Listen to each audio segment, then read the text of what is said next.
오늘 아침 하나님 말씀을 역대상 17장에서 보겠습니다.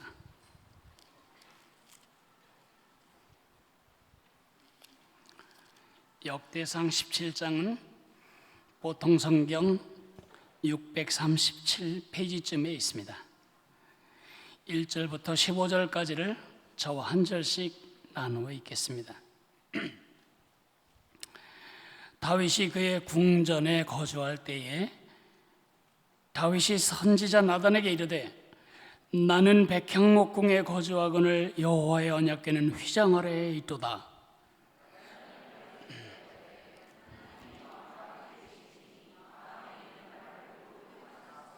그 밤에 하나님의 말씀이 나단에게 임하여 이르시되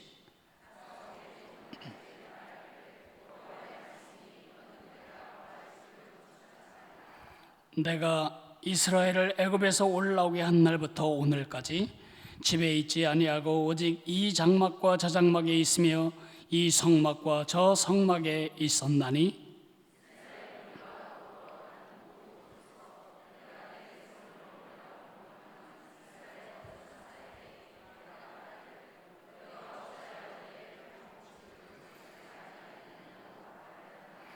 또한 내 종 다윗에게 이처럼 말하라. 만군의 여호와께서 이처럼 말씀하시기를 내가 너를 목장 곧 양떼를 따라다니던 데에서 데려다가 내 백성 이스라엘의 주권자로 삼고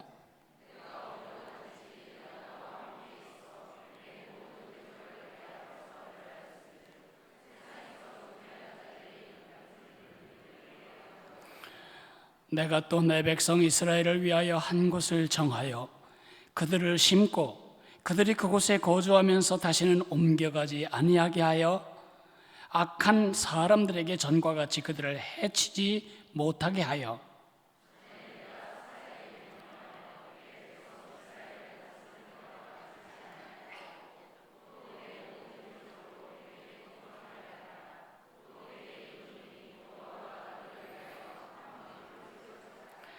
내 생명의 연한이 차서 내가 조상들에게로 돌아가면 내가 내 뒤에 네 씨, 곧 내 아들 중 하나를 세우고 그 나라를 견고하게 하리니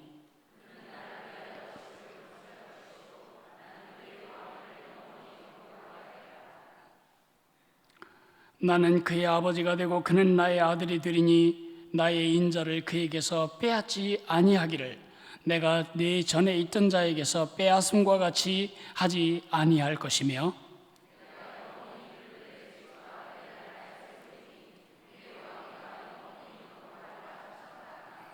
나단이 이 모든 말씀과 이 모든 계시대로 다윗에게 전하니라.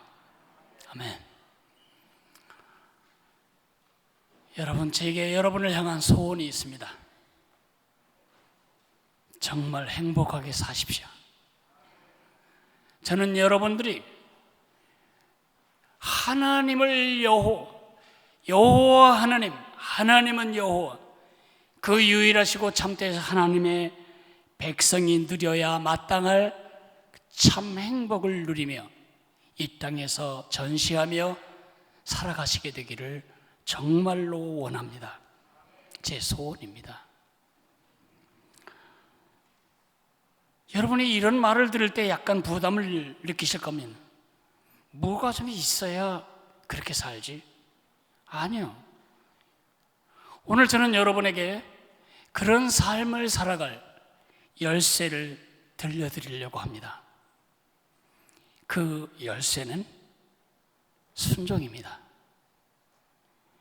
여러분이 다 알고 있는 순종이 바로 여러분이 누려야 할 축복의 창고를 여는 열쇠입니다. 내게 강 같은 평화가 넘치기를 진짜 원하시면 순종해야 합니다. 순종하지 않는 사람은 강 같은 평화 못 누립니다. 진통제 같은 평화는 잠시 누리다 끝나겠지요. 순종하지 않는 사람은 샘솟는 기쁨이 뭔지 알지 못합니다. 약간의 기분 전환을 하겠지요. 순종하지 않는 사람은 바다 같은 사랑 누리지 못합니다. 어쩌다 일이 내 뜻대로 벌어지고 내가 생각한 대로 진행될 때에 약간의 기쁨을 누리겠지요. 하나님은 여러분이 그런 식으로 살다가 죽기를 원하지 않으십니다. 하나님은 여러분이 정말 바다 같은 사랑, 샘 솟는 기쁨, 깊은 평강, 강 같은 평화 누리며 살기를 원하십니다. 그것을 여는 열쇠는 딱 하나밖에 없습니다. 순종입니다. 반대로 우리의 삶에 마땅히 누려져야 할 축복의 창고문을 걸어담그는 열쇠는 불순종입니다. 불순종하면 하나님의 축복이 우리에게 임하지도 못하고 우리를 통해 다른 사람에게 흘러가지도 못합니다. 순종이 가장 중요한 열쇠입니다. 여러분이 구약 성경 5번째 책 신명기를 보면 긴 장으로 되어 있지만 아주 단순한 구조입니다. 신명기는 3편의 설교로 구성됩니다. 과거편, 현재편, 미래편. 과거편은 2단어로 요약됩니다. 기억, 망각. 현재편도 2단어로 요약됩니다. 순종, 불순종. 미래편도 2단어로 요약됩니다. 축복, 저주. 하나님은 2번째 단어의 조합으로 우리가 살기를 원하지 않으십니다. 과거에 베풀어 주신 하나님의 은혜를 망각하고 그래서 오늘 순종하지 못하다가 미래를 저주로 보내는 일이 없기를 바라시고 반대로 1번째 조합으로 가기를 원하십니다. 과거에 베푸신 하나님의 은혜를 기억하고 오늘 순종함으로 우리의 내일이 축복으로 넘치기를 하나님은 소원하십니다. 열쇠가 뭐예요? 순종입니다. 이스라엘 전 역사가 순종할 때는 이들이 하나님의 축복을 누리며 전시하며 살았지만 하나님께 불순종할 때 이들은 하나님의 축복을 누리지도 못하고 끼치지도 못한 찌꺼기 민족으로 전락하는 것을 보여줍니다. 여러분이 연속 사극을 보시거나 역사 연극을 보실 때 궁중 가장 깊은 곳에서 왕과 그를 시위하는 신하들 사이에 빈번하게 오르내리는 대화를 많이 들어보셨을 겁니다. 왕이 무슨 말씀을 하시면 신하들이 이래 대답합니다. 분부대로 거행하겠나이다. 분부대로 거행하겠나이다. 핵심 단어는 2개입니다. 말씀, 순종. 하물며 하늘을 만드시고 땅을 만드시고 우리를 너무너무 사랑하셔서 자기 독생자를 내려 보내주시고 우리의 모든 허물과 죄에서 우리를 건지시기 위하여 죄에 팔리고 죽음에 팔리고 마귀에게 팔린 우리 몸값을 지불하게 하시려고 그 아들 예수님을 십자가에 죽이신 그 하나님, 그 하나님이 왕이신데 그분에게 대한 우리의 마땅한 매너는 무엇일까요? 순종. 순종이 아니고 절대 순종. 절대 순종입니다. 제가 말을 하면서도 편안하지 않습니다. 아마 여러분도 속이 지금 소화 잘 안 되는 음식을 먹는 것처럼 편안하지 않을 것입니다. 순종이란 단어 자체가 밥맛 없는 단어입니다. 여러분과 나는 순종이라는 단어를 좋아하지 않습니다. 순종이라는 것은 내가 누구에겐가 예속되어 있다는 다른 표현이기 때문에 그렇습니다. 여러분과 나는 기질적으로 순종을 불편해합니다. 우리 모두는 기질적으로 내 마음대로 하고 싶어하고 내가 원하는 대로, 내가 생각한 대로 일이 되어지기를 원하지 내 생각을 거슬러 어떤 일이 발생되는 일에 대하여 우리는 좋아하지 않습니다. 그 말씀이 하나님의 말씀일지라도 우리는 자동적으로 순종하지 못하는 악한 DNA가 이미 우리 속에 흐르고 있는 사람들입니다. 그러나 우리 입맛에 맞지 않을지라도, 기질적으로 이것이 불편할지라도 순종이 없이는 강 같은 평화, 샘솟는 기쁨, 바다 같은 사랑, 그건 불가능합니다. 그냥 노래일 뿐입니다. 어떻게 해야 될까? 다윗이 우리에게 아주 좋은 모본을 보여주고 있습니다. 오늘 우리가 읽은 본문의 이야기의 배경을 잠깐 말씀드리겠습니다. 지금 다윗은 좌불안석입니다. 좌불안석이란 말은 우리가 쓰긴 쓰지만 정확한 단어의 의미를 갖지 못한 채, 알지 못한 채 쓸 수도 있는 단어이네요. 그 좌불안석이란 말을 사전을 찾아보니 앉아도 자리가 편안하지 않다는 뜻인데, 마음이 불편하거나 걱정스러워서 자리에 가만히 앉아있지 못하고 안절부절 못하는 모양을 이르는 말, 이렇게 사전에 기록되어 있습니다. 다윗이 왜 좌불안석일까요? 우리나라는 지금 좌불안석입니다. 중국은 지난 수천 년 동안 우리를 밟는 똑같은 매너로 지금 우리를 멸시하고 있습니다.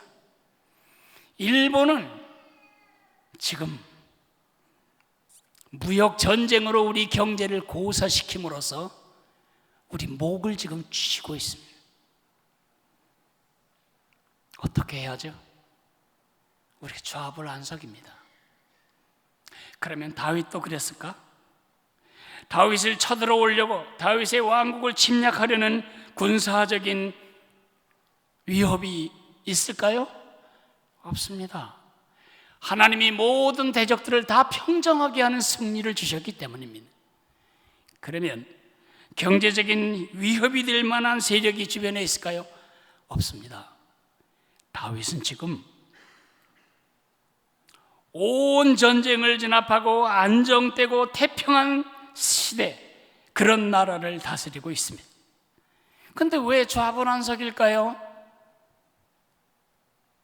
사실은 우리 모두가 배워야 할 좌불안석이죠. 그가 좌불안석인 것은 형편이나 현실이나 상황 때문이 아니라 하나님과의 관계 때문입니다.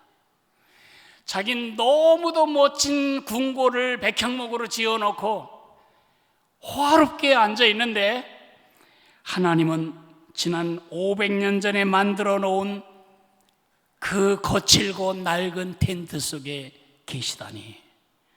하나님이 이 나라의 진정한 왕이신데, 부왕인 나는 백향목궁에 사는데 진짜 왕이신 그분은 텐트 속에 지금 계시다니. 그는 여러 번 생각하고 여러 번 계획하고 결심한 다음에 하나님의 종 선지자 나단을 부릅니다. 제가 하나님을 위해 집을 지어드려야 되겠습니다. 나단이 생각할 때 그것은 하나님께 기도해 볼 이유도 없는, 명백하게 하나님이 기뻐하시는 일이었습니다. 아시죠? 그날 밤에 하나님이 나단에게 말씀하십니다. No. 나단은 민망하고 면구스러웠지만 왕 앞에 와서 전달합니다. 하나님이 노라고 대답합니다. 그 성전 짓지 않도록 거절하셨습니다. 사실 그의 결심은 얼마나 아름다운지요. 구약 백성이나 신약 백성이나 현대 크리스천이나 우리의 가장 큰 문제는 나에 대한 지독한 관심 때문에 하나님께 관심이 부족하고, 나의 삶의 부담 때문에 하나님의 일을 부담지지 않으려고 하는 것이 우리의 문제인데, 다윗은 그 반대였습니다. 하나님이 기뻐하시는 일을 하려고 하는데 하나님이 NO라고 반응합니다. 여러분의 입장 바꾸는 생각해 보세요. 어떻게 하시겠어요? 저 같으면 아니 지어드린다고 할 때 가만히 못 이기는 척하고 받으시지, 내가 얼마나 큰 마음 쓰는 건데 지금 아무나 이러는 줄 아세요 하나님? 이러면서 약간 서운했을 것 같습니다. 다윗은 그렇게 하지 않았습니다.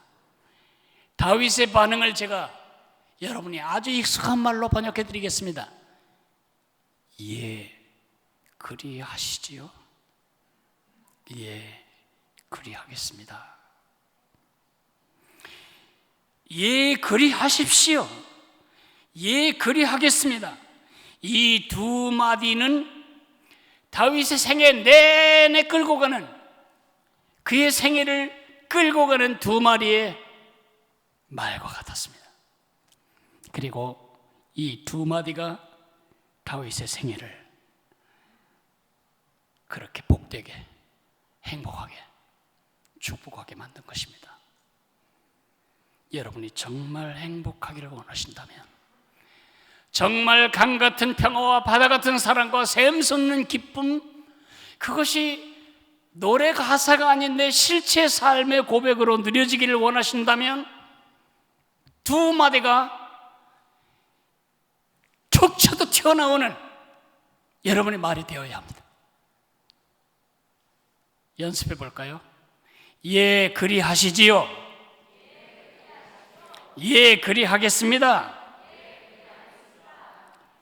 그런데 이게 말로 따라하는 건 되게 쉬운데 행동으로 따라하는 건 엄청 어려워요. 환경 때문에 어려운 게 아니라니까요. 우리 기질이 그걸 좋아하지 않기 때문에 어려운 것입니다.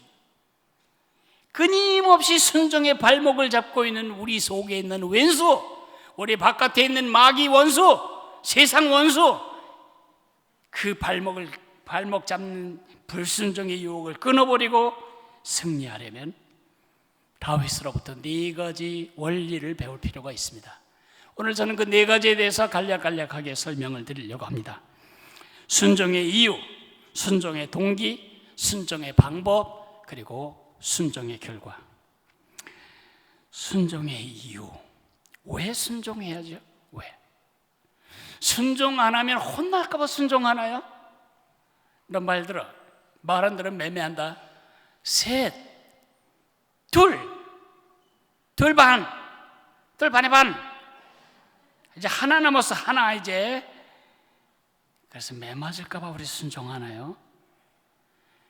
아니면 축복 받으려고 순종하나요? 강 같은 평화를 누리기 위해서 순종하나요?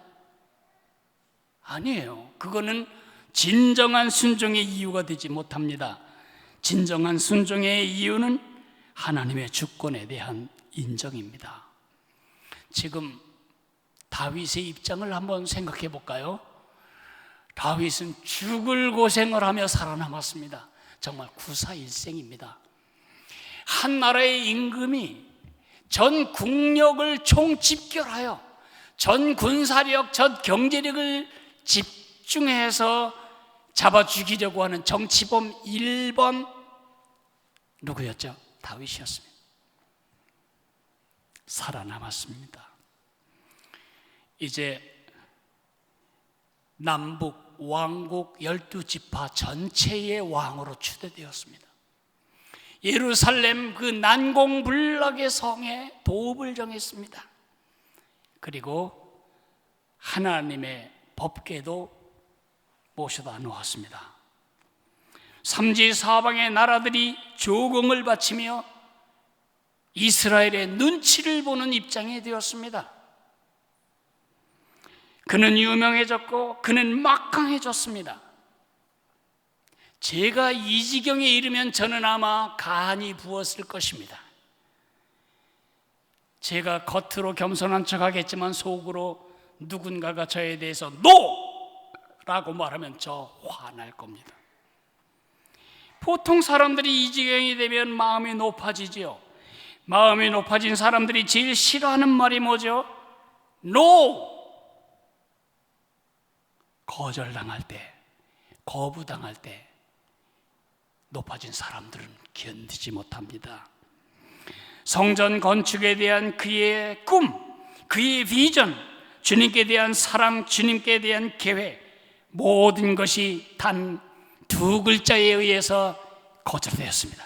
No and O. 그럴 때 다윗은 예, 그리하시지요.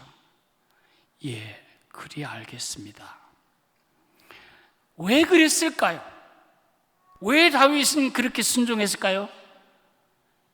하나님의 주권 때문입니다.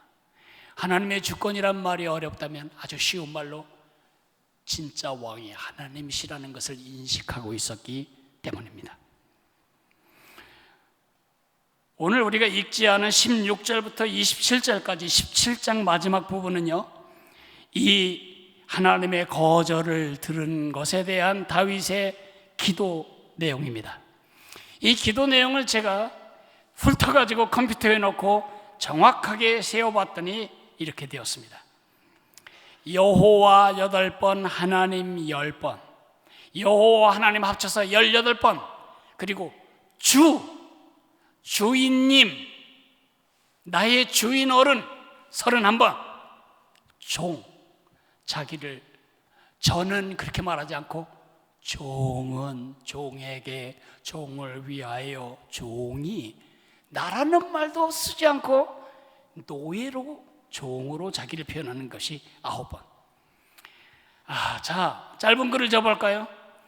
여호와 하나님이 나의 주님이시며 나는 주의 종일 뿐입니다. 종 녀석이 주인이 자기 오늘은 너무 날씨가 더워서 집에서 일하고 싶은데 주인이 말하기를 지금 너는 장에 가서 장을 보아야 한다. 그러면 싫어요. 그럴 수 없어요. 종은 주인에게 매여 있는 사람이죠. 똑같은 마음 자세로 다윗은 하나님 앞에 순종한 것입니다. 이것은 지금 이 경우에만 나타난 현상이 아닙니다. 얼마나 많은 날 사울에게 쫓기면서 다윗은 사울을 죽일 수 있는 넉넉한 기회와 능력을 가지고 있었는지요. 한 방이면 끝내버릴 그 원수 같은 사울, 지겹게 자기를 추적하며 온 나라를 망가뜨리는 이 매국적인 지도자에 대해서 한 방이면 끝내버릴 수 있는데 왜 죽이지 않았을까요? 실패할까 봐 두려워서가 아닙니다. 나는 사람 죽이는 건 싫어, 자기 원리 때문이 아닙니다. 왕께서, 저 하늘의 왕께서 기름 부은 자를 죽이는 걸 허락하지 않으시기 때문이었습니다. 이 같은 방식이 바로 사울을 살린 것뿐만 아니라 다윗이 한평생 하나님께 순종한 원리입니다. 우리가 불순종하는 이유는 아주 단순합니다. 내가 왕이기 때문입니다. 내 마음대로 하는 것을 포기하고 싶지 않기 때문에 우리 불순종하는 것입니다. 순종하는 것이 싫어지고 순종하는 것이 짐스러울 때 여러분은 가장 높은 왕, 가장 크신 왕이 여러분의 왕이라는 사실을 점검해야 합니다. 불순종하는 순간 하나님은 비키세요. 내가 왕입니다 라고 말하는 것과 같으니까요. 하나님의 주권에 대한 인정이 순종의 이유입니다. 그분이 왕이시기 때문에 우리는 순종하는 것뿐입니다. 그분이 나의 왕이 아니라면 순종하지 않습니다. 저는 20살 가까이 될 때까지 단 한 번도 하나님께 순종한 적이 없습니다. 하나님을 믿지 않았으니까요. 지금 아닙니다. 성경을 알면 알수록, 주님과 동행하면 할수록 위대하시고 자비로우신 그 왕 앞에서 그 왕이 말씀하시는 것에 대해서 많은 부담을 갖습니다. 내 생각하고 다를 때 많이 힘듭니다. 그럴 때 기침 나오듯이 자동적으로 순종이 격발되지 않습니다. 의지적으로, 의식적으로 이해되지 않아도 그분이 왕이시니까 순종하리라, 그렇게 하는 것입니다. 기쁘게 순종할 때는 얼마 안 되고 대부분은 따지고 생각하다가 어쩔 수 없이 순종하지만 그 순종이 지나고 보면 저를 행복하게 만듭니다.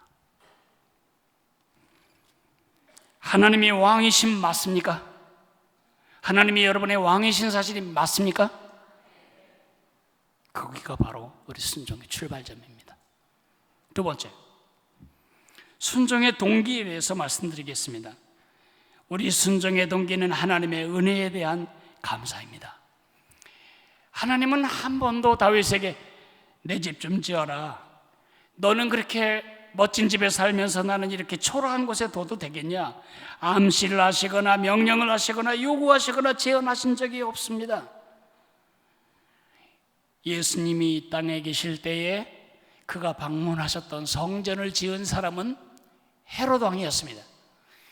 헤롯 대왕이 지은 수많은 건물들이 2000년이 지난 지금도 이스라엘에 많이 있습니다. 헤롯 대왕은 왜 성전을 지었을까요? 하나님께 감사해서가 아닙니다. 하나님을 사랑해서는 더더욱 아닙니다.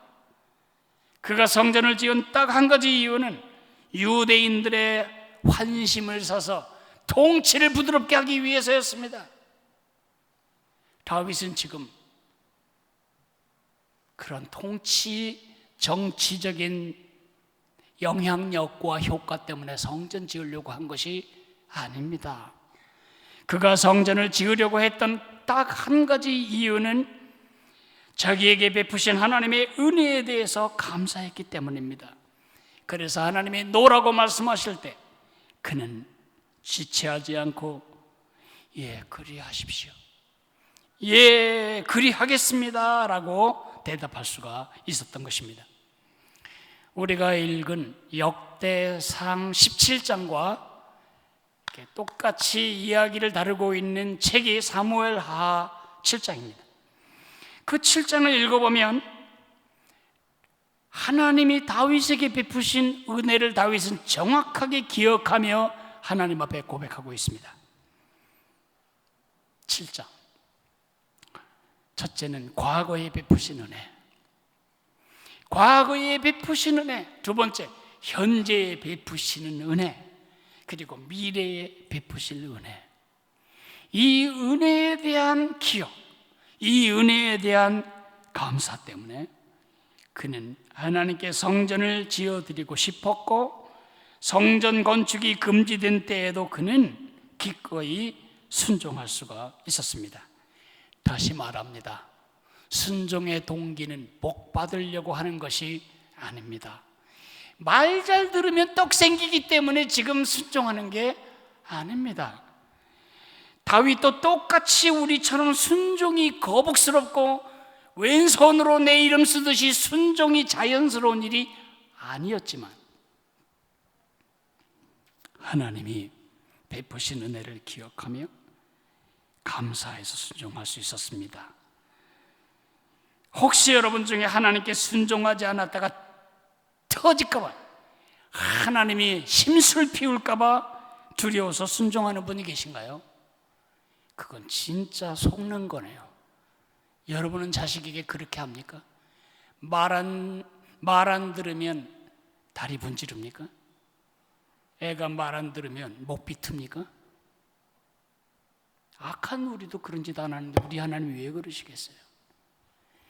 순종만이 우리가 누릴 수 있는 삶의 최상이기 때문에 순종을 우리에게 가르치시느라 어떤 때는 징계도 하시고 매질도 하실지라도 하나님의 목표는 선합니다.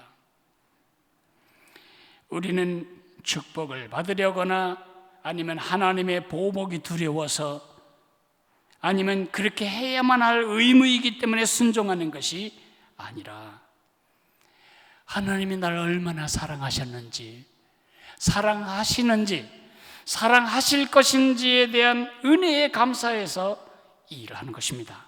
순종하는 것입니다. 말이 지치면 안 뜁니다. 걸어가지도 않고 그 자리에 서버립니다. 채찍을 가하고 가책을 해도 말이 움직이지 않습니다. 혹시 여러분이 순종을 하는 일이 순종하기를 거부하는 지친 말처럼 순종하는 일이 뻐걱거리고 버겁고 무겁고 지겹고 싫고 힘듭니까? 이미 불순종에게 문을 열어놓고 있는 것인데 그걸 극복하는 유일한 길은 은혜를 기억하는 것입니다. 하나님의 은혜에 정말 눈을 뜬 사람은 하나님께 순종하는 일이 무겁지 않습니다. 세 번째로 순종의 방법에 대해서 말씀드리겠습니다. 하나님의 순종의 방법은 하나님이 말씀하신 대로입니다. 최선을 다해 순종하는 게 아닙니다. 최상의 것으로 순종하는 것이 아닙니다. 나의 최상, 나의 양심, 나의 성실성으로 순종하는 게 아닙니다. 하나님이 말씀하신 대로 순종하는 것입니다. 신하는 분부대로 거행하겠나이다가 중요하지, 내 생각대로 해드리겠습니다, 그거는 왕에게 대한 모독입니다. 다윗이 하나님의 성전을 지어드리겠다고 제언을 했을 때 하나님이 거절하셨습니다. 그는 실망하지 않고 분노하지 않고 그리하시죠. 그리하겠습니다. 그렇게 순종할 수 있었던 것은 노라고 말씀하신 그 하나님이 더 베스트, 최상이 무엇인지를 알고 계시고 보고 계시고 행하고 계시다는 사실을 믿을 수 있었기 때문입니다. 사울 왕이 불순종했던 것은 항상 자기 생각 때문이었습니다. 내 생각에는 지금 제사하지 않으면 백성들이 사기를 다 잊어버리고 원수 앞에서 다 도망갈 텐데, 이 전쟁 뻔히 지게 될 텐데 왜 선지자 사무엘은 안 오는 거야? 제사장은 왜 안 오는 거야? 하고 직접 해서는 안 될 일을 하는 것이 손을 걷어붙이고 제사를 드립니다. 내 생각엔 그렇습니다. 하나님이 아말렉과의 전투에서 미리 말씀하십니다. 이 전쟁은 반드시 이기게 해주겠다. 그러나 네가 이 아말렉과 전투할 때에 잊지 말아야 할까?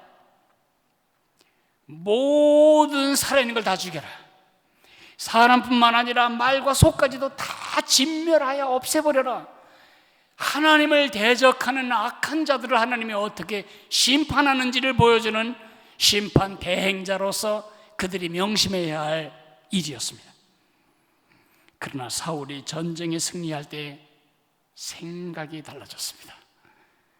우선 승전 기념비를 세웠습니다. 사울 이기다. 그리고 정치적으로 이 전쟁을 정치적인 에너지화하기 위하여 아말렉 왕을 죽이지 않고 살려둡니다. 아마 전 국민이 모이는 승전 기념일에 그 앞에서 보기 좋게 능멸하기 위해서였겠죠. 그리고 건강하고 힘있고 살진 모든 짐승들을 다 살려놓습니다. 이걸 왜 죽여? 이게 돈으로 치면 얼마인데, 이것은 우리 경제고 자산인데 하나님이 뭘 몰라도 한참 모르지 이걸 다 죽이라는 것이 말이 되냐? 결국 다 살려놨습니다. 그것 때문에 사울은 하나님께 영구히 버림받습니다. 사울을 비참하게 만들었던 것은 그의 불순종입니다. 하나님이 뭘 하시든 개의치 않고 내 계산, 내 생각에 옳은 대로 순종했습니다. 우리가 불순종하는 이유가 다르지 않습니다. 하나님보다는 내가 더 지혜롭지, 하나님보다는 내가 내 현실을 더 잘 알지, 하나님보다는 더 베스트가 무엇인지 내가 더 잘 알지. 우리가 언제 갈등하지요? 하나님의 생각과 내 생각이 교차될 때 우리 갈등합니다. 우리가 순종할 때를 잘 생각해 보세요. 언제 순종하나? 내 생각이 있는데요, 하나님의 생각이 거기에 한 방향 정렬하면 우리 순종합니다. 그건 엄격하게 순종이 아닙니다. 내가 하고 싶은 일 한 겁니다. 진짜 순종하고 있는지는 하나님의 생각과 내 생각이 다를 때, 그때 내 생각을 내려놓고 하나님의 생각을 선택하는 것. 순종은 주님 뜻대로, 고집은 내 뜻대로. 순종을 다른 성경은 이렇게 번역합니다. 우리는 반드시 말씀하신 대로 하겠습니다. 분부대로 거행하겠나이다. 그게 순종이고요. 고집은 자기 의견을 바꾸거나 고치지 않고 굳게 지켜서 우기는 것, 고집입니다.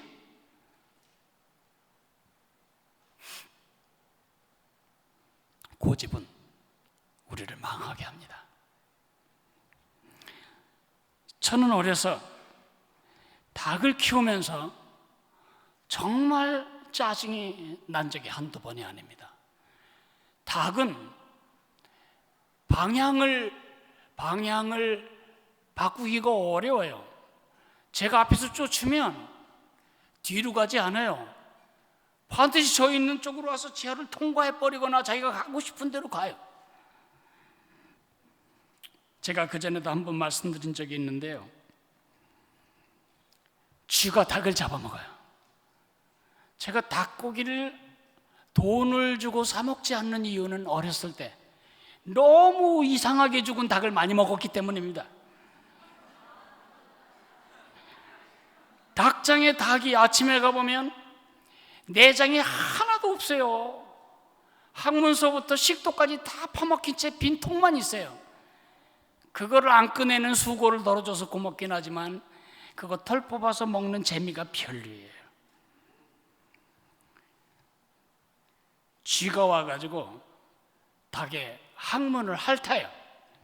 그러면 닭이 시원도 하고 마사지 받는 줄 알고 좋아하고 있는데, 그러면서 조금씩 깨물죠. 긁어주니 얼마나 시원해요. 피가 나오기 시작하고 쥐는 더 열심히 뜯어먹으면, 아니 그냥 도망가면 되잖아요. 자기 자리를 굳건하게 지키기 위해서 엉덩이를 뒤로 빼고 임전 못해. 고집을 피우는 거예요. 이건 다 고집이에요. 그러면 쥐가 다 속을 파먹어서 죽어요. 고기 귀한 시절에 그걸 버리는 사람이 어디 있겠어요? 다 털 뽑아서 먹었죠.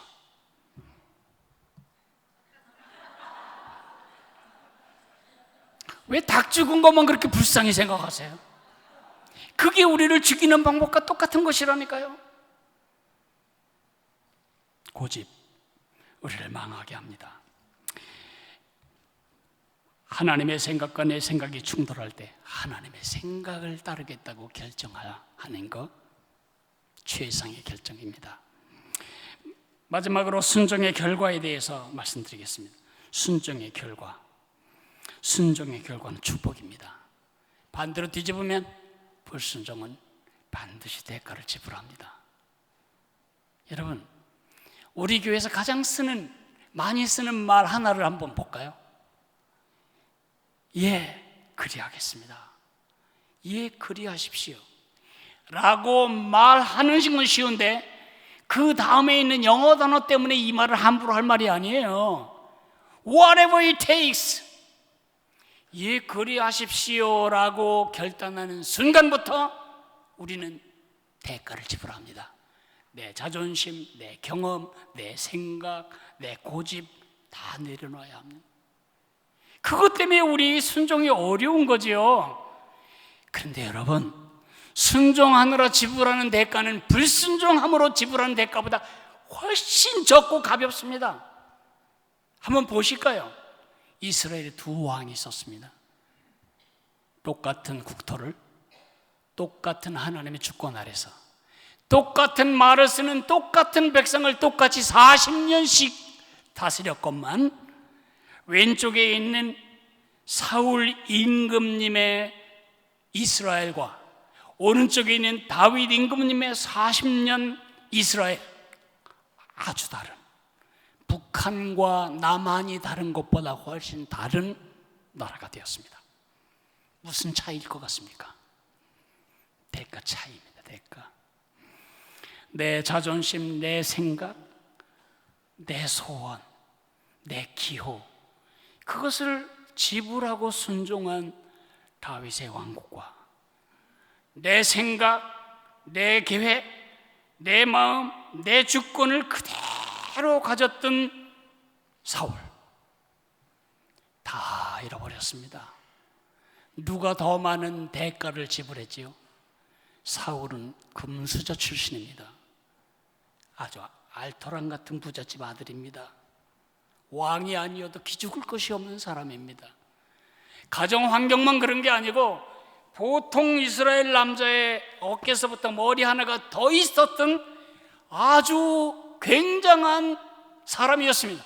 그가 왕이 되었을 때 이스라엘 백성들이 다 감동받았습니다. 우와, 우리도 이제 왕 같은 왕을 가졌다. 큰 일을 한번 할 수 있었던 그가 멸시받는 쓰레기 같은 삶을 살다가 죽게 만든 이유, 불순종. 다윗, 그야말로 흙수저 물고 태어났어요. 시골에서 양치던 양치기 목동일 뿐이에요. 이스라엘의 왕이 될 후보자를 고를 때 그는 아예 예비 후보도 안 됐어요. 그러던 촌사람, 촌소년이 이스라엘의 왕이 되었어요. 뭐 때문에? 두 글자, 순종. 어차피 순종에도 지불하고 불순종에도 지불할 대가라면 불순종의 비참한 대가를 지불하지 않기를 하나님은 원하시는 것입니다. 다윗에게 하나님 말씀하셨습니다. 네가 내 집을 짓겠다고? No. 내가 네 집을 지어주마. 네 위가 영구하겠고 네 후손이, 너와 맺은 언약은 영원하고 네 후손이 세계를 구원할 구원자로 올 거다. 1000년 후에 아브라함과 다윗의 자손 예수 그리스도께서 오신 겁니다. 그런 축복, 한 조상님의 순종 때문이었습니다. 대충 살다 죽을 생각하지 마세요. 여러분은 선택과 관계없이 지금 족장으로 살고 계십니다. 여러분의 오늘의 순종은 1000년 후 여러분의 후손들의 역사를 축복의 사건으로 바꾸겠지만 생각 없이 저지른 불순종 세 글자는 여러분 자신만 비참하게 하고 끝나는 것이 아니라 자자손손 그 불행을 대물림하게 될지 모릅니다. 말씀을 정리하겠습니다. 정말 강 같은 평화, 바다 같은 사랑, 샘솟는 기쁨이 노래 가사가 아니고 매일매일 내 삶의 실체적인 간증, 특성이 되기를 원하신다면 순종하십시오. 절대 순종. 첫째, 관념적 순종에 머물면 안 됩니다. 우리 모두가 순종 그러면 하모 반드시 그래야지. 그렇게 순종하지 않아요. 그건 불순종입니다. 관념적 순종이에요. 순종은 명사가 아니에요. 순종은 동사예요. 행동으로 순종해야 돼요. 근데 행동적 순종에 머물면 안 돼요. 어쩌다 한번 내가 기분 좋았을 때, 부흥회 끝났을 때, 오늘 콰이어 타임이 아주 은혜로울 때 한번 순종한 것을 순종이라고 착각하지 말라는 거죠. 순종은 행동에서 끝나는 게 아니고 습관이 돼야 돼요. 순종이 습관이 되면 거기서 끝나면 안 돼요. 순종이 우리의 본성이 되어야 됩니다. 본성. 어떻게 생각에 머물던 순종이 나의 본성에 대해서 툭 치면 예 그리하겠습니다, 예 그리하시지요 라고 연결될까요? practice, 연습해야 합니다. 히브리서 5장 8절에 예수님은 하나님의 아들이실지라도 받으신 고난으로 순종함을 배우셨다고 말하고 있습니다. 순종은 학습 과목입니다. 어느 날 자연스럽게 순종이 되지 않는다는 겁니다. 근육이 끊임없이 훈련하고 연습해야 이렇게 자연스럽게 움직이는 것처럼 순종은 끊임없이 연습함으로, 행동에서 습관으로, 습관에서 본성으로 가는 것입니다. 우리 다 같이 일어나서 우리 찬송하면서 주님께 순종하는 복된 인생이 되게 하다